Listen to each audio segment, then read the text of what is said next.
소장을 받으신 피고 입장에서 해서는 안 될 행동 말씀드리려고 합니다. 우리 피고는 예를 들어 이혼을 하고 싶지 않아요. 그런데 어느 날 원고가 집에서 나가시더니 소장을 보내왔어요. 여기에서 이제 이혼 사유를 떠나서 피고께서 만일 이혼을 안 하고 싶다. 그럼 어떤 마음이 드냐면 대화를 하고 싶어요. 원고에게. 왜 이 소장을 제기한 거야? 또는 뭐 같이 잘 지내면 안 될까? 뭐 이런 여러 가지 얘기를 하고 싶으시겠죠. 아무래도 이혼 소송을 좀 취하시키고 싶으실 테니까. 그러면 쉽게 할 수 있는 생각이 막 무조건 찾아가는 경우. 왜냐면 연락을 안 받으시거든요. 보통 원고는. 원고는 이미 소장도 보내셨고 본인이 뭐 분명한 결심을 서셔서 그런 경우에 연락을 굳이 안 하시는 경우가 많단 말이에요. 안 받고. 그래서 어느 날 피고가 이제 무작정 찾아갔어요. 그랬더니 원고가 심히 놀라시면서 112 신고를 하신다거나 이런 경우가 생기실 수 있습니다. 이런 경우에 되게 유의를 해야 될 점이 우리 피고는 지금 이혼 기각도 원하세요. 그리고 사실 진정 원고와의 관계 회복을 통해서 원고가 소를 취하기를 원하시는 경우라고 생각을 해봐요. 소장을 받자마자 찾아가면 둘 다 어려워질 수가 있어요. 이게 왜냐면은 뭐 이미 이혼 사유가 있는 경우도 있겠지만 이혼 사유가 뭐 자료로 명확하지 않다. 근데 피고가 막 갑자기 무리해서 찾아가고 계속 이런다. 그러면 이를 통해 뭐 112 신고를 하시고 접근 금지 등을 신청해서 그게 받아들여질 경우에 하나의 또 이혼 사유를 추가하는 그런 결과가 되실 수도 있습니다.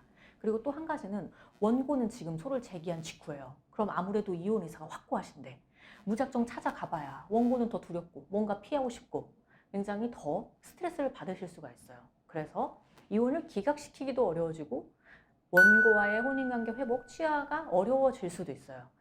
뭔가 노력하는 모습을 보여주기 위해 이제 연락을 좀 종종 하는 것까지는 괜찮겠지만 이제 원고에게 무작정 찾아가는 거는 가급적 하지 마시고 소송 절차를 통해서 이제 진행을 해보시라.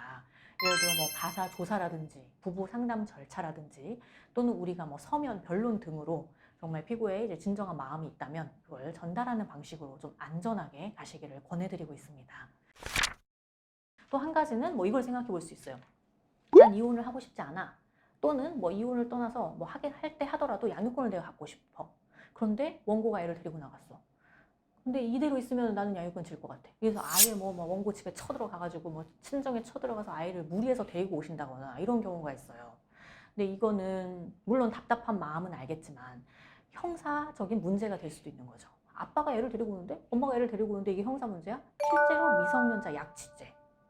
형사 문제가 되셔서 저희도 이런 형사 고소를 도와드리는 경우가 있고 기소가 돼서 유죄 판결이 나는 경우들이 꽤 있었습니다. 그래서 물리적인 충돌, 뭐 집에 들어가서 그 아이를 데리고 있는 뭐 누군가를 밀치고 애를 데리고 온다거나 이런 것들이 범죄가 된다는 걸 아시고 이게 형사적인 문제가 되면 당연히 양육권에도 불리할 수가 있겠고요. 또 형사적인 문제가 안 될지라도 물론 답답한 마음은 알겠지만 이제 물리력까지 행사해서 아이를 빼앗아 올 때 아이가 정서적으로 당연히 불안감을 느끼게 되겠죠. 그래서 그런 거를 최우선에 뒀다면 더 조심스러울 행동이 아니겠느냐.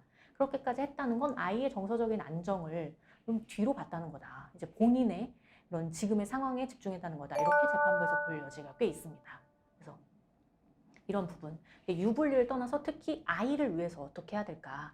조금 시간을 두고 생각을 상대방과 좀 이야기를 나눠본다든지 그런 방법으로 해주셨으면 좋겠다. 또 한 가지는 재산 부분도 있어요. 예를 들어 집에서 나가서 한다는 말이 이 재산을 달라고 한다. 근데 이 재산은 내 건데 무슨 말이야. 부모님께서 주신 건데. 그리고 지금 명의로만 내 거 돼 있지. 나는 뭐 부모님한테 다시 돌려줘야 돼. 또는 다 내 게 아니야. 우리 그 형제자매끼리 나눠 가져야 돼. 뭐 이런 본인의 그런 사유가 있으실 수는 있는데 그래서 섣불리 뭐 본인의 친척이나 가족 명의로 가등기를 설정해 둔다거나 이러시는 경우가 있어요. 또는 완전히 뭐 처분해서 은닉해서 끝까지 재산 분할을 안 해주시려고 한다거나. 근데 이게 뭐냐면은 거기에 갑자기 이혼 소송이 제기되니까 뭐 가족, 친척에 가등기를 놓는다. 이러면 그 제3자가 보기에는 재산을 은닉하려고 사행행위로 보인단 말이에요. 그러면 가등기를 해도 결론적으로 실익이 없어요. 재산분할 대상인 것 또한 가등기를 하든 말든 재산분할 대상이에요. 그래서 실익이 없어. 그런데 오히려 인상만 안 좋아질 수가 있다는 거죠. 그래서 이런 것도 좀 상담을 받아보시고 의미가 있는지 없는지 본인이 이제 원하시는 목적에 맞는 수단인지 목적과 전혀 상관없는 이제 수단이고 인상만 안 좋아진다면 굳이 할 필요가 없는 행동이실 수가 있잖아요. 그런 게 있고 또 한 가지는 뭐 재산을 내가 안 주려고 처분해서 은닉한다. 끝까지 안 준다. 이런 경우도 뭐 위험성을 알면서 선택을 하실 수도 있는데 이제 심각한 경우에 항상 문제가 될 여지도 일부 있을 수가 있어요. 그 단계에 따라서. 그래서 그런 것도 좀 유의를 해주셔야 되는 부분일 수가 있습니다. 뭐 처분을 불가피하게 해야 될 경우도 있어요. 이제 상대방이 나갔는데 내가 지금 그렇지 않아도 뭐 요새 특히 뭐 2주택자여서 빠르게 처분을 어차피 해야 된다 라고 해서 뭐 처분을 하시는 경우 상대방한테 뭐 말을 할 수도 있는 것이고 또는 현실적으로 필요해요. 별거한 지가 꽤 됐어. 그래도 상대방이 생활비를 안 줘요. 근데 이 아파트 대출이며 뭐며 내 명의로 돼 있는데 감당할 수가 없어서 좀 이사는 가야 된다 어차피 뭐 이런 경우가 또 있을 수가 있죠. 처분하는 목적이 뭔지 등등을 봐야 되겠습니다.